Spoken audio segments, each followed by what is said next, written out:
Hi, good morning, everybody. Thank you for coming to this talk on TonY, which is a framework we built for running TensorFlow on Hadoop. My name is Anthony Su, and I'm here with Jonathan Hung and Keqiu Hu.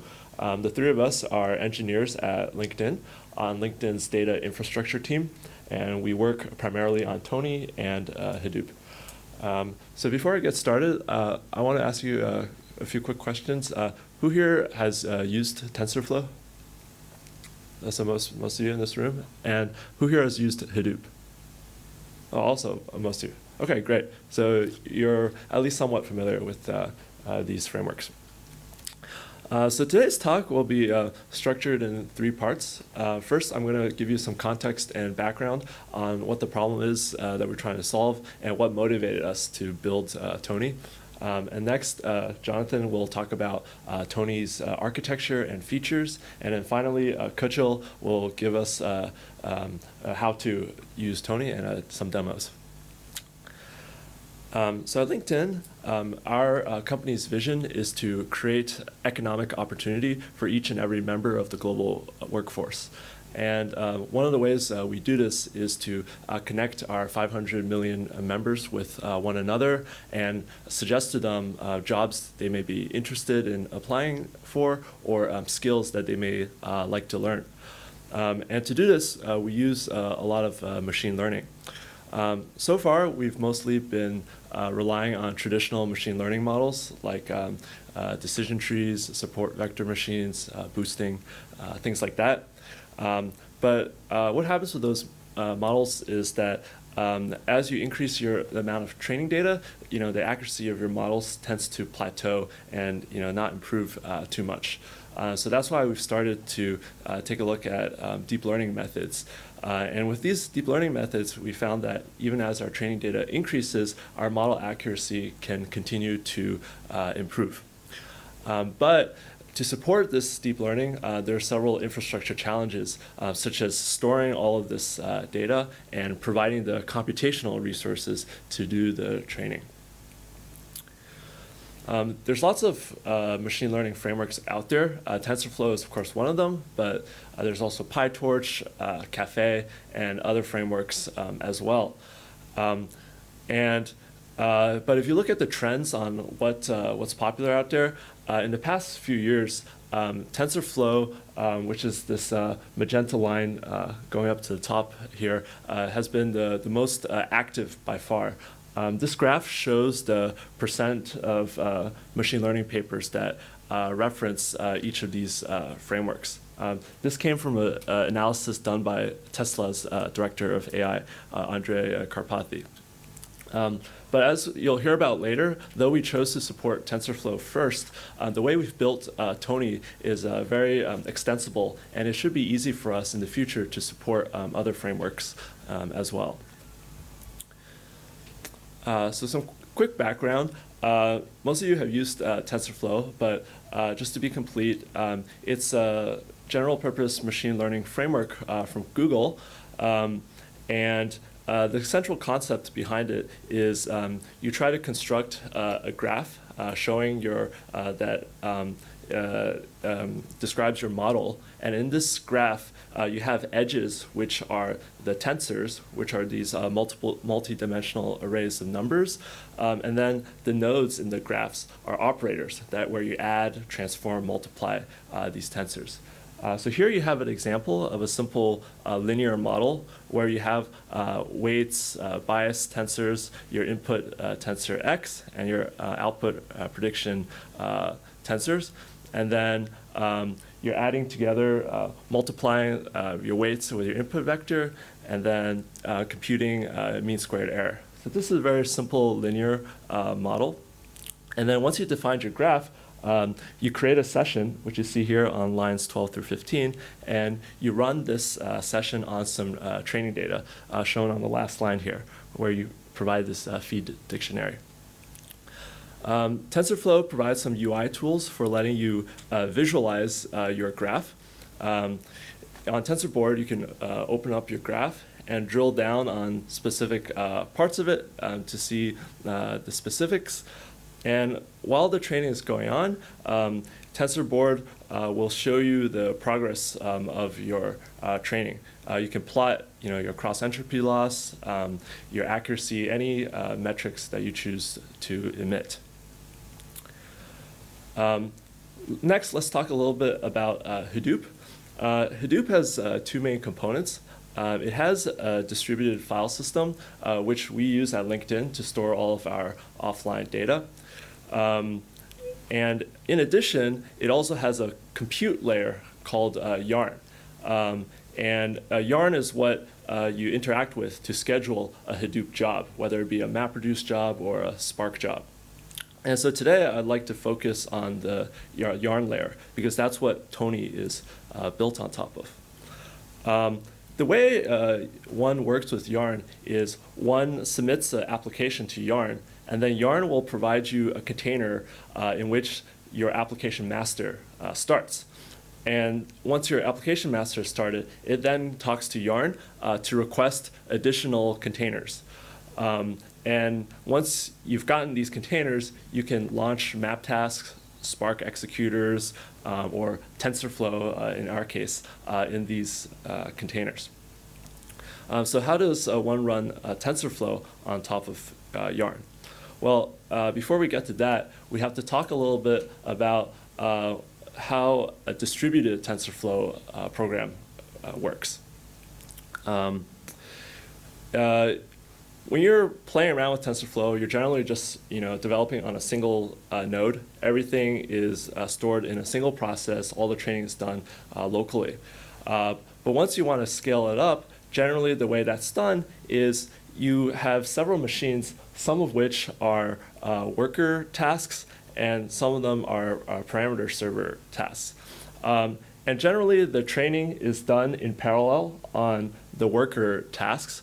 Each worker generally processes a subset of the data, but as they're computing the updates to the coefficients in your graph, those updates are sent to a central parameter server. There could be one or more of those.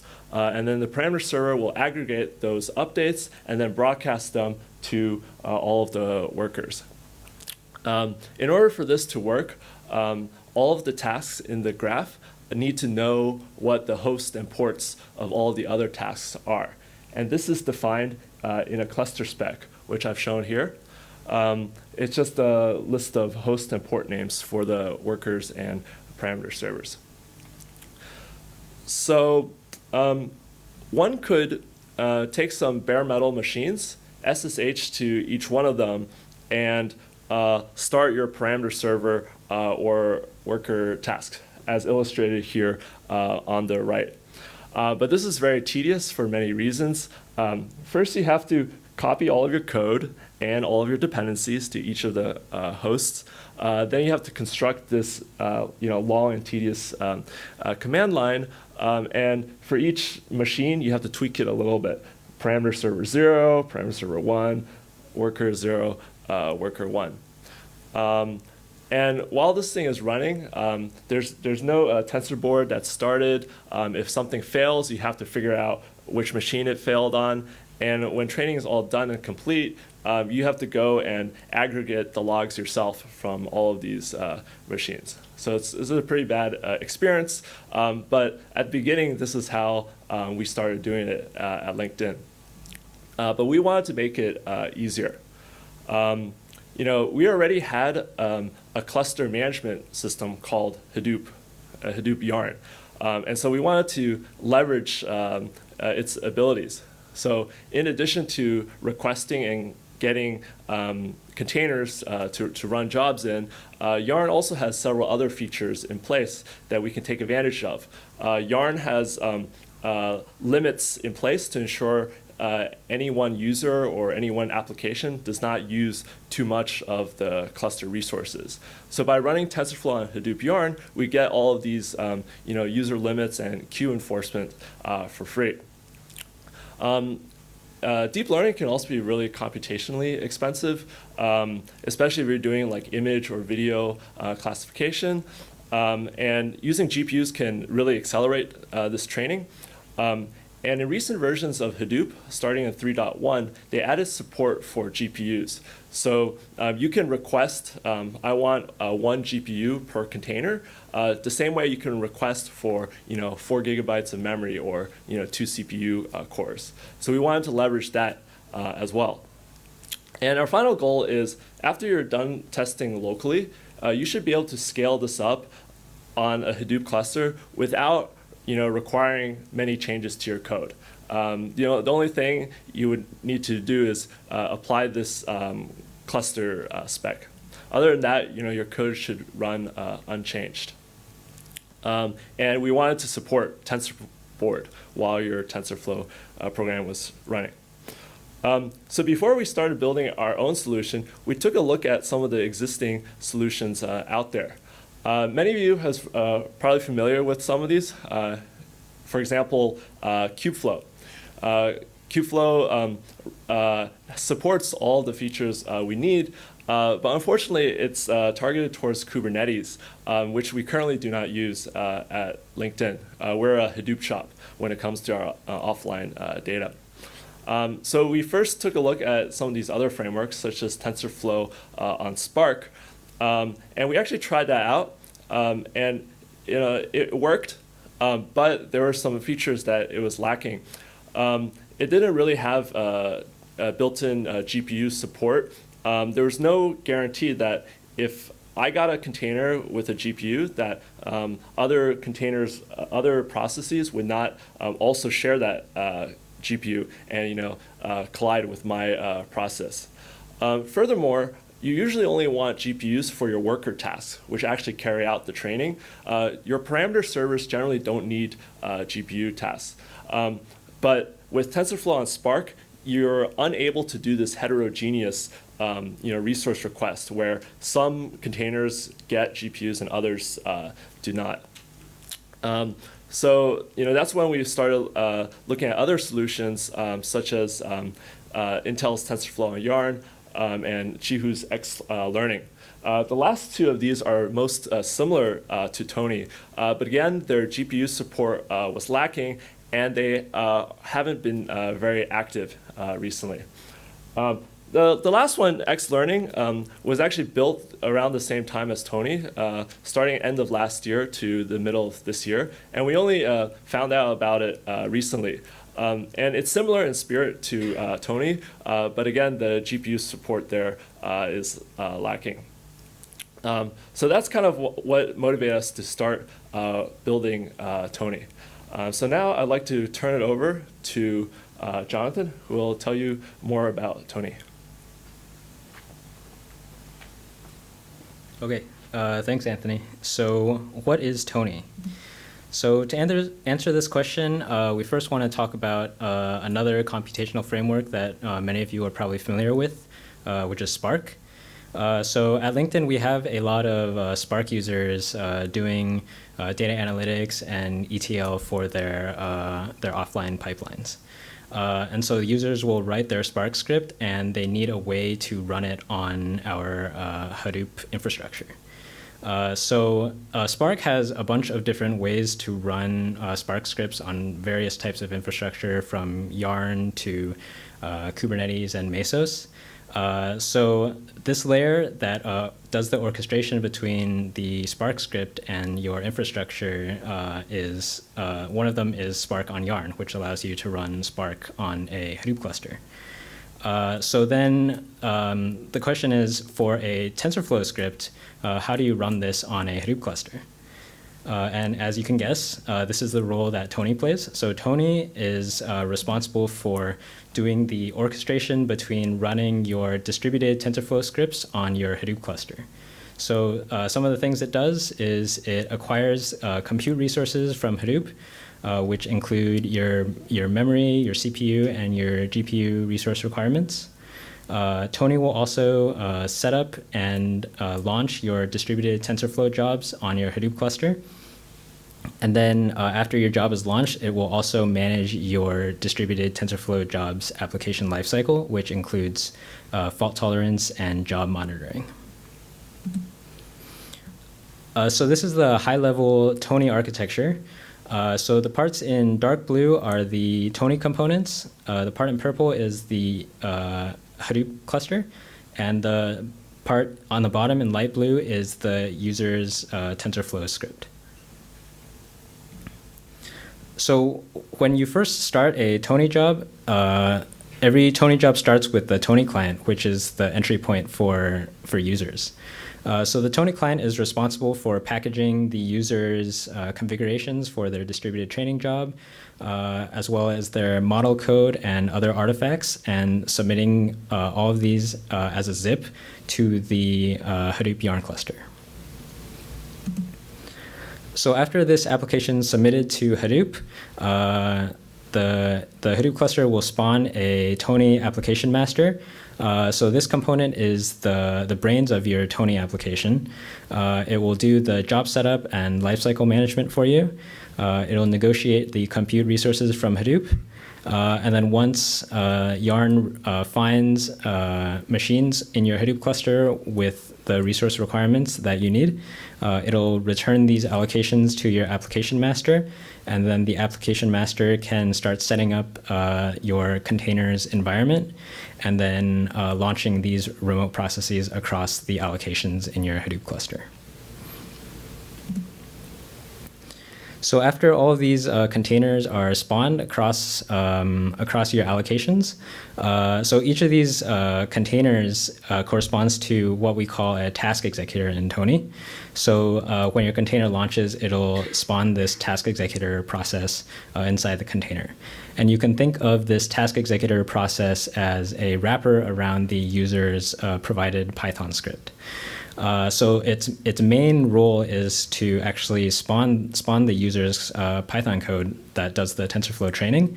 And since the task executor is a wrapper, it can also handle things in the background while the training is happening, such as heartbeating status to the application master to ensure the underlying TensorFlow training job is still alive.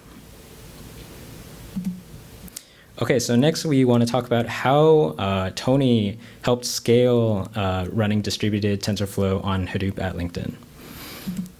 So to do that, we first want to talk about what running distributed TensorFlow looked like before we built TonY.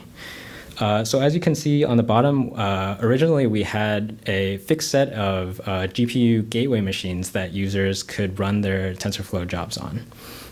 So they would have to go to this table, find the machines that they wanted to run their job on, and then this posed a lot of problems, both from operationally and for other reasons, which I'll get into. So as Anthony mentioned, if you want to run distributed training on these unmanaged machines, you need to copy all of your artifacts, including your model code, your Python virtual environment, and your job configs to all of the machines you want that are participating in your distributed training job. You also need to handle the HDFS data copying because you need to do the data partitioning on all of the machines that are doing the distributed training before you can start the TensorFlow job.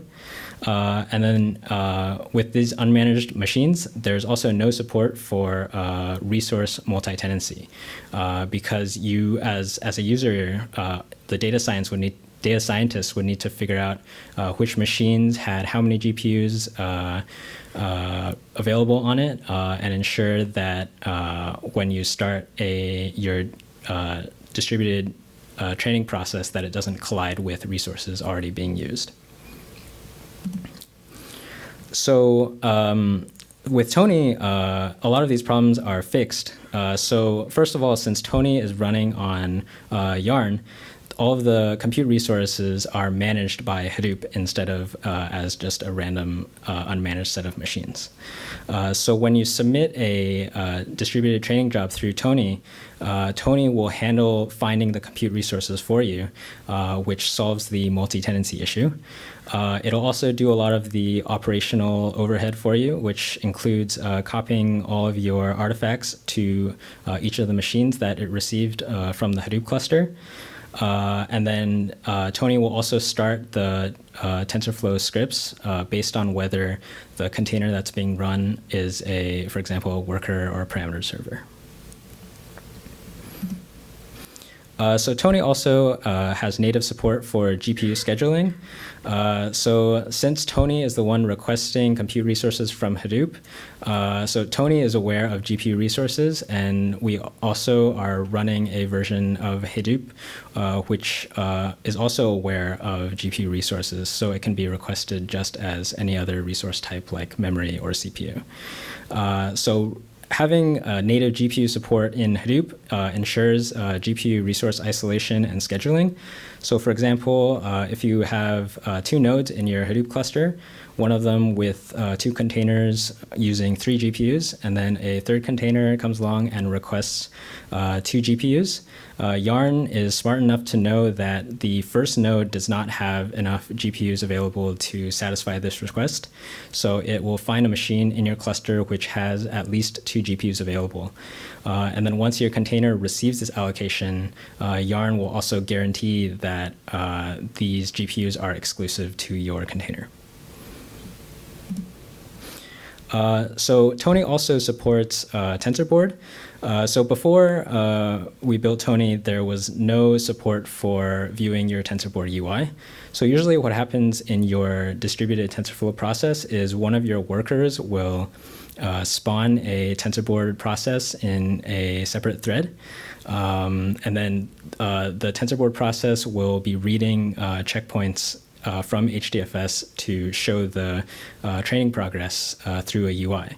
The problem for us is that since the TensorBoard process is running on a random host and a random port in the Hadoop cluster, we have firewalls in place to prevent users accessing these random hosts and ports from their desktop machines. So the TensorBoard UIs that the user spawns is not accessible at runtime.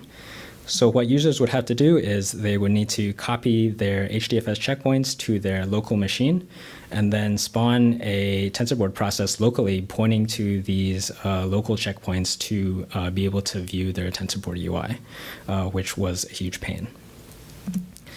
So with TonY, you can access your TensorBoard UI with one click. So every Hadoop application has a concept of a UI, which they call a tracking URL.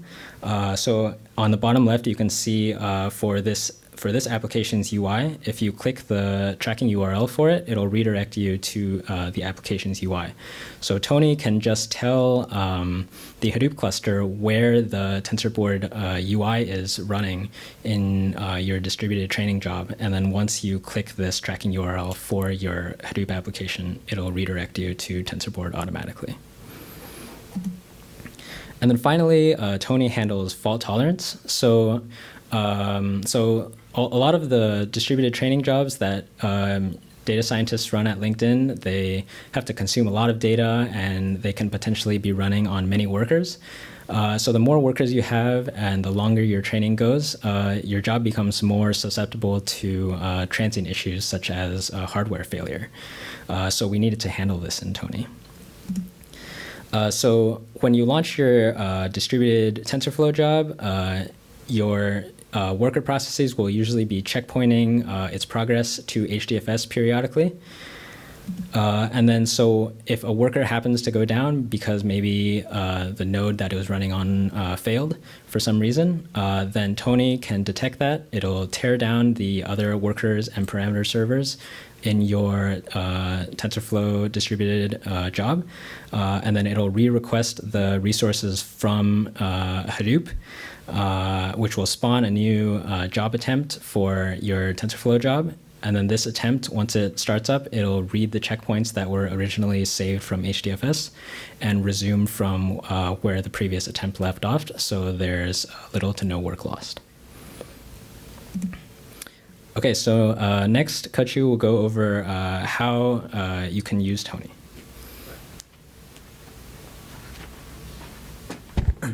Okay, thanks, Jonathan. So now you have understand why do we need a TonY and also how TonY works. So next is like very important to you guys is like how can you use this TonY, right? So in this part, I'm gonna tell you like how to use TonY and also give you like 2 very interesting demos. So how to use TonY? So the first thing you want to use TonY is to get your TensorFlow model ready. So this is not possible. I mean, like from TonY side, you have to like build your TensorFlow models by yourself. So for example, you can use like Jupyter Notebook to build the model more interactively, or just build the model like from IDE. So first thing, you have to get your TensorFlow model ready. And once you get your model ready, then next is very easy to like start a TonY job from like command line inside your Hadoop cluster. So there are only like two like required arguments in order to submit a TonY job, as you can see here. So you first have to specify what's the class path, which you need to specify, for example, the Hadoop class path, and also the TonY jar. Where's the TonY jar? Then you can like call Java with the class name, like class submitter. You pass in like two arguments. The first one is the source directory, which contains your model file. And the second one is the execute. So this points to the entry point for your like training program, which is the one, like for example, this one. And if you have like more complicated use case, we also provide more than 20 configuration for you to like tweak it. So for example, if you don't want to use the existing like Python environment inside your cluster, you can also upload your own virtual environment by passing the Python virtual environment like as a zip file, and then specify what is the Python library path. We'll demo this one later. And still, I mean, for most of the data scientists, they don't want to deal with the command line tool at all, right? They still prefer to like deal with the UI. So in order to make everyone's life easier, we also build some plugins to integrate with Azkaban. So for people, how many people of you have heard of like Azkaban? Okay. What about like Apache Woozy? Okay. So yeah, Azkaban is like a linking tool similar to like Apache Woozy to like it's like basically like a workflow manager. So it will help you organize and also run your workflows. For example, the dependencies between workflows. Like for example, before you do your deep learning job, you want to do some like pre-processing, data cleansing, etc. So Azkaban is a tool to help you visualize and also help you configure the jobs. So for example, for here, if you are using like Azkaban, we provide a Azkaban plugin inside TonY repo as well. So you can just configure your Hadoop job either inside something called Hadoop DSL inside Azkaban, or you can also like configure the TonY job inside the Azkaban UI. We're also gonna demo this one as well in the demo. So basically doing this in the UI side. So once you have configured the job in Azkaban, then you can like start running the job. Like this, the graph on the right. You can specify like how many steps you want to do in the training, and then can start your job from the UI. And once you have started the training job, you can use the TensorBoard or just go through the logs to monitor your application. And this is also pretty easy, as mentioned previously by Jonathan. It's just one click, right, to access the TensorBoard. Then you can like access and also check the training job like in real time. Okay, next is the demo set. So the first demo is about Azkaban. So this is our Azkaban. It's basically like a UI. Yeah. So this is a typical Azkaban job. So inside Azkaban job, you have like multiple like stages. Like for example, for this one, for our first stage, it can be, for example, data cleaning, or like for this one, for us, it's like to catch some libraries for future usages. Then you will have like, for example, another job for like training, another job for testing, and in the end, you might want to deploy your model to somewhere else. So it's basically a workflow manager. So in order to configure the job, you can just configure by like open the jobs and also see what's inside here. Like for example, how many GPUs you want for each of the worker tasks, or like how much memory you want for each of the worker tasks. Where's the binary? Where's the Python binary, or like where is the entry point for your job? And once you have configured all of this, you can just start running the job by tapping on the scheduled flow. Then you can like start it. But for the sake of time, I have already started one, and inside here is this execution. So for example, this has started for like 1 hour, and if you go to the log file for the Azkaban workflow, you can see like the logs printed out here. It's more very importantly, you can see some links to for example, the TensorBoard, like this link. I will say like TensorBoard has started. Then you can go to this link and view the the fancy Tensor board. It's gonna take maybe a couple seconds because the Wi-Fi is not fast enough.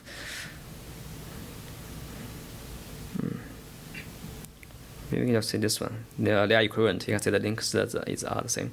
Oh, it's loaded.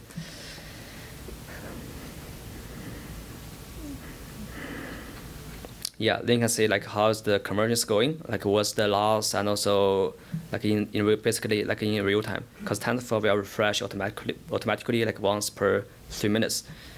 And you can also see like the worker logs or like private server logs, like they are all printed here. You can just tap on them to view the logs. So that's for the Azkaban demo. Okay. So next question, this is more like a question I had thought about it for some time before. So the question is like, is deploying like Hadoop plus TonY like hard?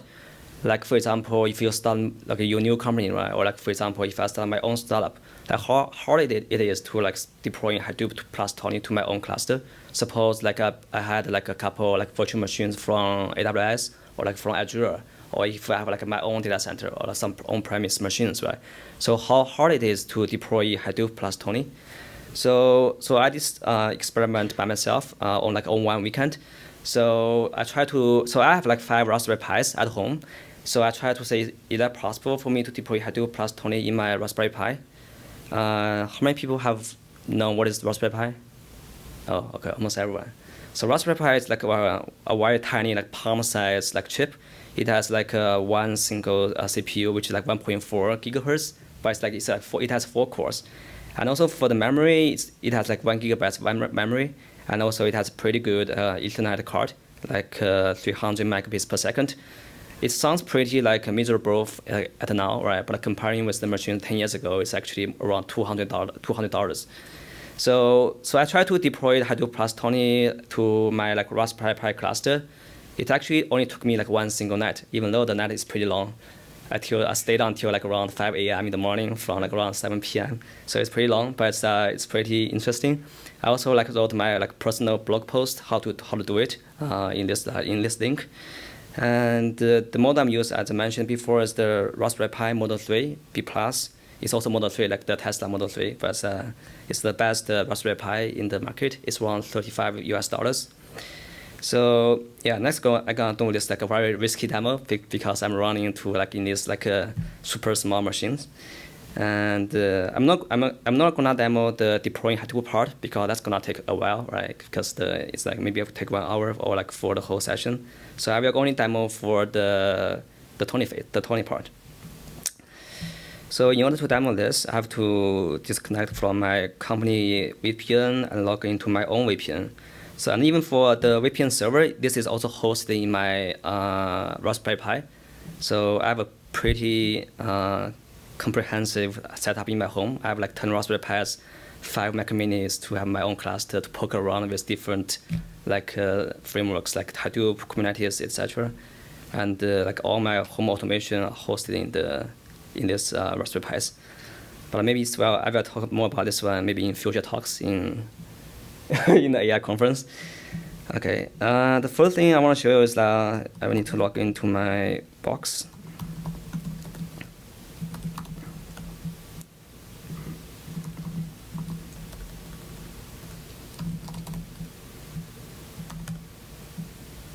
Okay, so let me make sure I'm not like lying to you, right? It is running like inside of my Raspberry cluster, as you can see from here. It's running on the latest version of the Raspbian OS. It's the stretch version, so not lying, right? The other one, let's see what's the memory available here. So you can see it has around like 1 gigabyte memory for each of the Raspberry Pi, and then let's see how to run it. So this is my like one of my Raspberry Pis is in the one of my slaves. The other one is in the master card. And then let's go to the TF folder. So let's see what's inside. So in order to run, like as I mentioned, in order to have a TensorFlow job running in the cluster, you have to have a source directory, right, which contains basically the model file. Oops. Basically like this model file. I took this one from the unmanaged example from from TensorBoard, or from TensorFlow. So it's basically like this model file, nothing special. And then you need this like TonY jar. So you can download this jar from our Maven repo or from our GitHub repo.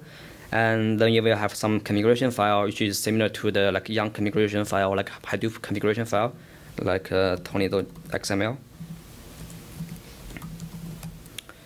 And for my case, because I'm running inside my Raspberry Pi, it's not possible to make it even more secure, right? Because there's not enough memory to deploy another like key distribution system.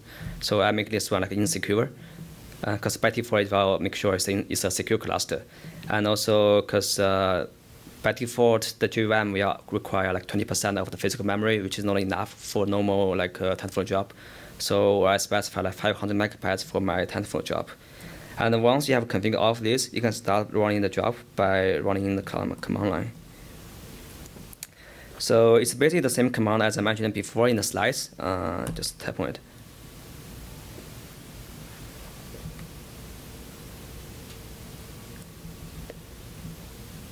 Yeah, so it's gonna submit the job inside my Raspberry Pi cluster. So let's see. Yeah.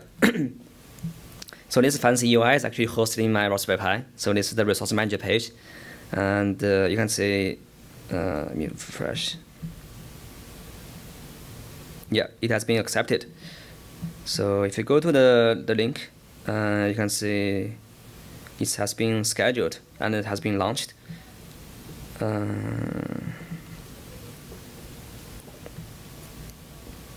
But it's gonna take a while before it can allocate for like more containers inside my tiny Raspberry Pi cluster. So you can also see my nodes here. So my cluster right now is composed of like 5 Raspberry Pis plus 2 Mac Minis, because I was planning to have another demo for Docker support, but for some reason I screwed up my like sudo file, so I cannot run sudo anymore inside my cluster last night. So yeah, I have to cancel that demo. So you can see the clusters are running right now, and yeah, you can also see the logs here as well. And if you go to the logs, you can also see like what is going on right now. Yeah, so like for example, TensorFlow has started its like job like by initializing the gRPC channel and then starting the server connecting to the other pieces. Yeah. All right, let's back to the slides. So yeah, after talking about demo, I think most of you have a good understanding like what is TonY and also how TonY works and also like how to use TonY, right? So I think it's time for you to try it out. So because it's already open sourced, it's hosted under like github.com/linkedin/TonY. And also we have an engineering blog post about like the story behind it. And we welcome any kind of usages and also any contributions. Just take a look at our repo. And for next steps, so as I mentioned by Anthony in the first section of the talk, it's very easy for TonY to support other deep learning frameworks, especially like PyTorch. We went to a couple of PyTorch talks before as well. It seems very promising, so we're gonna add a quick support for PyTorch. It seems pretty straightforward. So we're also gonna support maybe XNet or like Onyx in the future. And right now we are working on something called TonY history server. So like for Hadoop, if you are familiar with Hadoop, normally you will have like a MapReduce job creator server and also like Spark job creator server, right? So we are planning to build another thing called TonY history server. So this will be more focusing on like deep learning frameworks. So we will provide you like to real-time like monitoring for the system resources. Like for example, for the job, how many GPUs are occupied and what's the utilization rate of the GPU, etc. And then it's the Docker support. And so, because internally we have another like format of the container, we use something called Docker, and so we don't support Docker yet, but we're gonna support Docker as well. And in the end, we're gonna make TonY de facto like a machine learning toolkit on top of Hadoop by providing like more support, like for example, matrix collection, more integration with the other systems to make it more powerful. Because we have almost the time. Okay, that's it. So next Q&A. Any questions?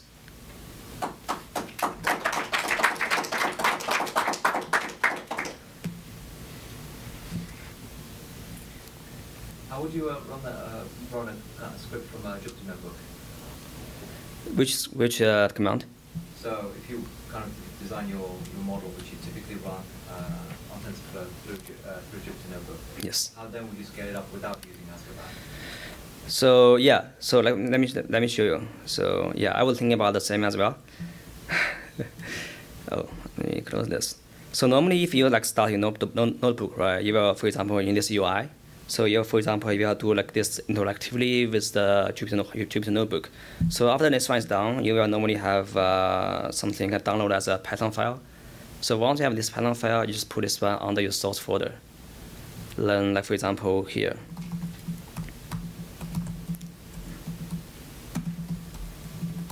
Right. Just put it here, then start running the command. So you still have to launch from command line? Yes. If you don't have Azkaban, you have to launch from command line. Okay. Yeah. But the command is pretty straightforward, so. Yeah, I know it's just a workflow issue. Yeah. Yes.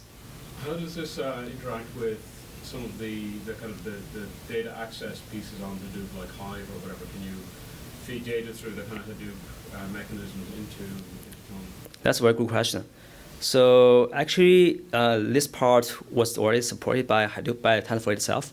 So there's something called tf.g file. So you can access HDFS from that class, something called tf.g file. So you can stream data from HDFS to like your local box for like training.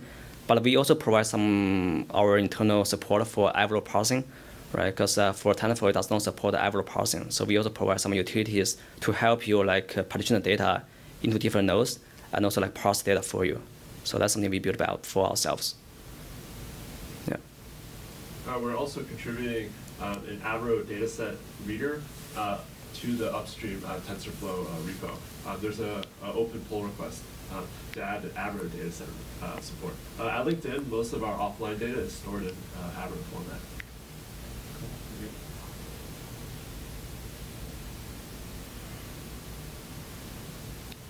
Okay, I think that's it. If no more questions, we can also sync up offline if you have more questions. All right, thanks guys for attending our talk. Thank you.